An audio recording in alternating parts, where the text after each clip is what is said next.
जय हिंद साथियों। वाइब्रेंट गुजरात यह एक ऐसा शब्द है जो गुजरात मॉडल के जरिए इस समूचे भारत देश में छा गया और उसमें बतलाया यह गया कि दरअसल वाइब्रेंट गुजरात का मतलब होता क्या है और गुजरात मॉडल क्यों समूचे भारतवर्ष को चाहिए। लेकिन बीते 20 सालों में जब हर वर्ष वाइब्रेंट गुजरात मनाया जाता रहा तो उसमें बहुत सारी ऐसी मौजूदगी रही जिन्होंने वाइब्रेंट गुजरात को जन्म दिया था। लेकिन आज की तारीख में देखिए तो वाइब्रेंट गुजरात को जन्म देने वाले या जिस सोच के जरिए वाइब्रेंट गुजरात निकल करके आया था उनकी मौजूदगी आज गुजरात के अहमदाबाद शहर में वाइब्रेंट गुजरात के उत्सव में नहीं थे। प्रधानमंत्री दिल्ली से गुजरात यानी अहमदाबाद पहुंचे। वाइब्रेंट गुजरात 2003 28 सितंबर यह तब सोचा और शुरुआत किया गया था इसका जब एक बरस पहले उससे गुजरात की पहचान दंगों से हो रही थी और उससे ठीक 6 महीने पहले पहचान भुज में आए भूकंप को लेकर के गुजरात की पहचान हो रही थी। लेकिन गुजरात दंगों ने समूची दुनिया के भीतर हिला दिया और भारत के भीतर भी यह एक बहुत बड़ा राजनीतिक सवाल बन गया। यहां तक कि देश के प्रधानमंत्री तब के अटल बिहारी वाजपेयी गुजरात जाकर के उस वक्त के मुख्यमंत्री नरेंद्र दामोदर दास मोदी को राजधर्म क्या होता है यह बताना पड़ गया उनको। लेकिन 2003 में जब वाइब्रेंट गुजरात शुरू हुआ तो यह सोच करके किया गया कि अब दुनिया भर से गुजरात में इन्वेस्टमेंट का रास्ता खोला जाए क्योंकि आने वाले वक्त में दुनिया अर्थव्यवस्था और इकोनॉमी को देखेगी और धीरे धीरे लोग गुजरात दंगों को भूलते चले गए। लेकिन एक सवाल यह है कि जब वाइब्रेंट गुजरात का जन्म हो रहा था उस वक्त जो लोग मीटिंग में मौजूद थे उसमें एक शख्स गौतम अडानी भी थे, दूसरे शख्स विभू उपाध्याय भी थे, तीसरे शख्स कैलाश नाथन भी थे, चौथे शख्स खुद प्रधानमंत्री थे जो उस वक्त गुजरात के मुख्यमंत्री थे वह भी मौजूद थे और उसके अलावे तकरीबन 4 और अधिकारियों की मौजूदगी थी उस मीटिंग में। और इसको माना यही गया था उस दौरान कि इसका पूरा का पूरा वाइब्रेंट गुजरात के पीछे का जो दिमाग था वो गौतम अडानी का था। हालांकि चर्चा निकली और निकलती चली गई लेकिन 20 वर्ष के बाद भी राजनीति क्या गौतम अडानी का नाम लेने भर से प्रधानमंत्री मोदी की कुर्सी डामाडोल होने लगती है? यह सवाल इसलिए भी जरूरी है क्योंकि गौतम अडानी आज वाइब्रेंट गुजरात में नहीं पहुंचे। उनके बेटे करण जरूर मौजूद थे लेकिन वह खुद नहीं वहां उपस्थित थे और खास तौर पर हिडेनबर्ग रिपोर्ट आने के बाद और जिस तरीके से राहुल गांधी ने राजनीतिक एजेंडे के तौर पर या राजनीतिक मुद्दे के तौर पर इस मामले को कॉर्पोरेट नेक्सस सत्ता और अडानी का जो साथ और अपने दोस्तों के साथ इस देश की तमाम संपत्तियों को जो दे दिया गया उसको लेकर के राहुल गांधी ने जहां जहां जिक्र किया, जो अब भी करते हैं, एक दिन पहले भी किया था, उससे पहले भी लगातार करते चले गए राहुल गांधी। और पार्लियामेंट में भी जब उन्होंने यह सवाल उठाया कि अडानी और प्रधानमंत्री नरेंद्र मोदी के रिश्ते है क्या तो उसके बाद उनकी सदस्यता चली गई जिसका जिक्र खुद राहुल गांधी करते। लेकिन आज दूसरा है जिक्र की वाकई राजनीतिक तौर पर अडानी का मुद्दा इतना इस देश में बड़ा हो चला है कि 2024 में अगर सत्ता पलट गई तो फिर अडानी का साम्राज्य ढह करके गिर जाएगा नीचे, या फिर अडानी का साम्राज्य कितना फैल चुका है कि कोई भी सत्ता आयु उसे गिरा नहीं सकती है। लेकिन एक बात तो तय है कि दरअसल फरवरी के बाद से राहुल गांधी ने जब से मुद्दा बनाया, प्रधानमंत्री नरेंद्र मोदी ने कॉर्पोरेट सत्ता के नेक्सस को शेयर बाजार के भीतर मिस कैलकुलेशन या अपने मुनाफे को बनाने और कमाने के तौर तरीकों को लेकर के जो भी आवाज उठी प्रधानमंत्री ने खामोशी उस पर बरत ली। और खामोशी ही नहीं बरती बल्कि उसके बाद किसी भी मंच पर किसी जगह पर फरवरी के बाद से अडानी और मोदी एक साथ नजर नहीं आए। लेकिन जबकि इससे पहले जो आपके पीछे आप एक वक्त देखिएगा इससे पीछे के समय में कि एक गुजरात वाइब्रेंट के समय में हर एक में नरेंद्र मोदी और उनके अडानी की मौजूदगी होती है, लेकिन आपने फरवरी के बाद से यह मौजूदगी नहीं देखी होगी। लेकिन क्या राजनीतिक तौर पर प्रधानमंत्री नरेंद्र मोदी घबरा रहे हैं कि साथ दिख गए तो यह मुद्दा ऐसा तूल पकड़ेगा कि सब कुछ ढह ढहा करके नीचे गिर जाएगा और राजनीतिक की जमीन हमारी खिसक जाएगी।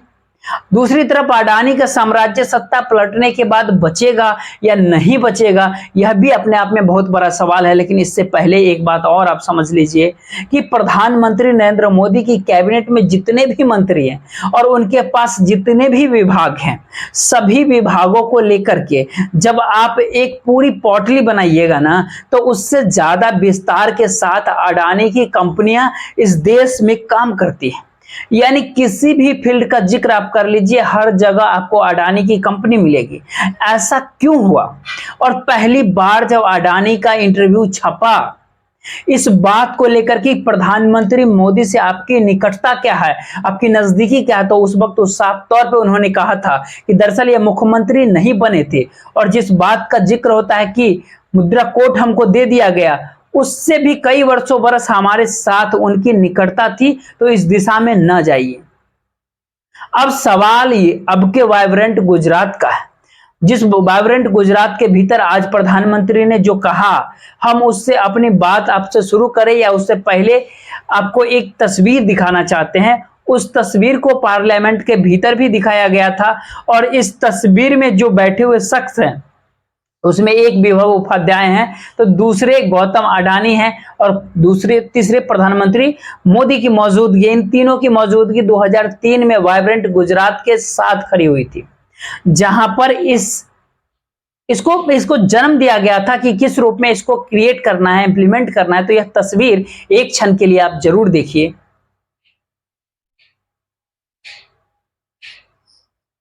जाहिर है कि यह तस्वीर निकटता का प्रतीक है, लेकिन मौजूदा समय में विभव उपाध्याय हो या गौतम अडानी हो, दोनों को आप प्रधानमंत्री के निकट कभी भी नहीं देखेंगे, क्योंकि गौतम अडानी तो राजनीतिक तौर पर मुद्दा बन चुके हैं और अंदरूनी मुद्दा दूसरे शख्स के साथ क्या है या वही जाने। लेकिन बावजूद इसके जब इतिहास राजनीति के सामने आकर के खड़ा हो जाता है, तो आज प्रधानमंत्री नरेंद्र मोदी को भी उस दौर के वाइब्रेंट गुजरात की याद कैसे आई, हमें लगता है आज आपको इसे भी सुनना चाहिए। लेकिन वाइब्रेंट गुजरात का आयोजन ऐसे माहौल में किया गया जब तक की केंद्र सरकार भी गुजरात के विकास को लेकर बेरुखी दिखाती थी। मैंने हमेशा ही कहा है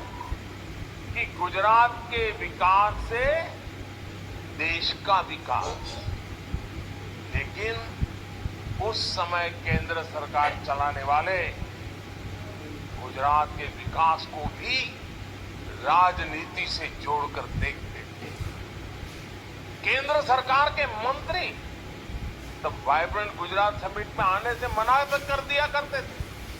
व्यक्तिगत रूप से तो मुझे बताते थे कि नहीं हम जरूर आएंगे, पता नहीं पीछे से ठंडा चलता तो वो ना कर देते थे।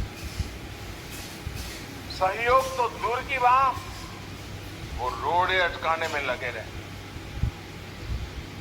विदेशी इन्वेस्टर्स को धमकाया जाता था कि गुजरात मत जाओ। इतना डराने के बाद भी विदेशी इन्वेस्टर्स गुजरात आए।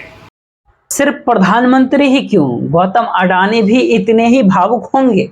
इस वाइब्रेंट गुजरात को लेकर के। लेकिन अगला सवाल यह है कि अगर अडानी और मोदी के करीबी इस देश में राजनीतिक मुद्दा बन चुकी है, हर मुद्दे के साथ अडानी का नाम जुड़ चुका है, चाहे एफसीआई के गोडाउन्स का जिक्र हो, चाहे इस देश में एग्रीकल्चर रिफॉर्म को लेकर के 3 कानून जो सरकार लेकर के आई थी, उस दौर में लगते हुए नारों को आप याद कर लीजिए एक बार। और सही बात तो यह है कि जब हम आपसे इस बात का जिक्र कर रहे हैं कि सही सरकार के कैबिनेट मिनिस्टर इस देश में नहीं है, उससे ज्यादा विभागों को अडानी संभाल रहे हैं, तो इसके मतलब क्या है और उनका साम्राज्य कितना फैल चुका है। अब क्या इतना बड़ा हो सकता है? क्या वाकई राहुल गांधी के पास कोई ऐसा रीजन है जिसके बाद सत्ता में आने के बाद वह तय कर सके कि इस देश में हर क्षेत्र का इंफ्रास्ट्रक्चर अगर किसी एक कॉरपोरेट के हाथ में आए तो क्या सबका नेशनलाइजेशन हो जाना चाहिए, यानी सब सरकार अपने हाथ में ले ले। यानी जैसे एक वक्त बैंकों को लेकर के, माइंस को लेकर के इंदिरा गांधी ने नेशनलाइजेशन का ऐलान कर दिया था, क्या वाकई ऐसी स्थिति 2024 में आ सकती है, या फिर डर है ये कि ऐसा हो सकता है?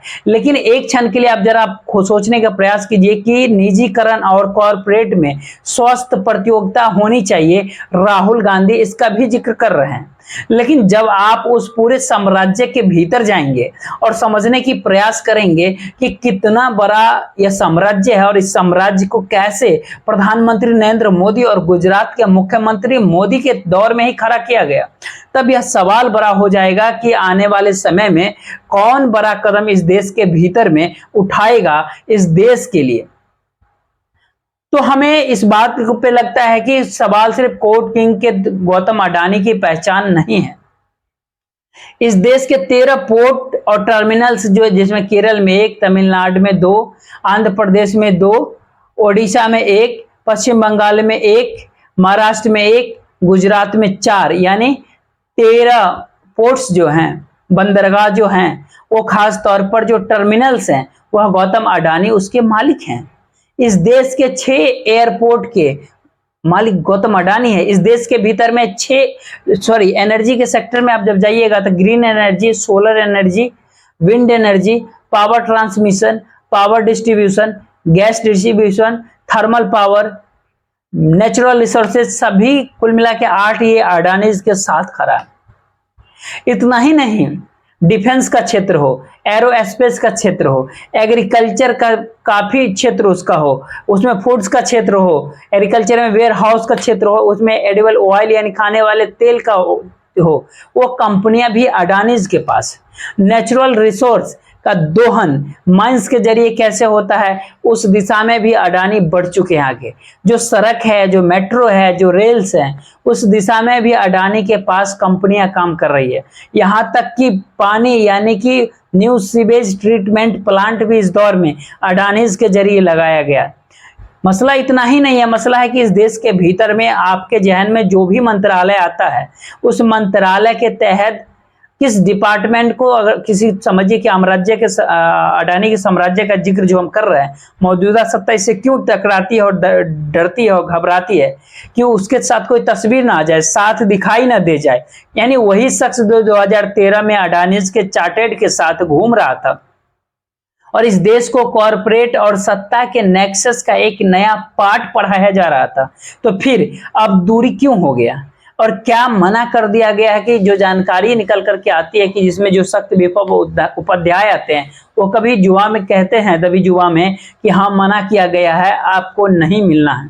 आपको अगल बगल भी नहीं भटकना है। अडानी से मुलाकात के क्या फरवरी के बाद नहीं हुई होगी निश्चित तौर पे, लेकिन वो अंधेरे की मुलाकात होगी, उजियारे में नहीं हुई होगी। यानी पब्लिक तौर पर प्रधानमंत्री मोदी अडानी पर एक शब्द नहीं बोलते हैं, जिसका खुला आरोप पार्लियामेंट से लेकर के सड़क तक पर विपक्ष लगातार लगाते रहे हैं, लेकिन अडानी के साथ पब्लिक में दिखाई नहीं देना है। यह भी वाइब्रेंट गुजरात से अब खुले तौर पर उभर गया है। लेकिन फिर वही सवाल है कि मोदी इस देश के प्रधानमंत्री देश चलाते हैं, लेकिन देश के भीतर में जो भी इंफ्रास्ट्रक्चर जिस भी क्षेत्र को लेकर के है वह सब कुछ अडानी चलाते हैं। और इस साम्राज्य के भीतर में क्या प्रधानमंत्री मोदी की अपनी राजनीतिक पहचान उन दायरे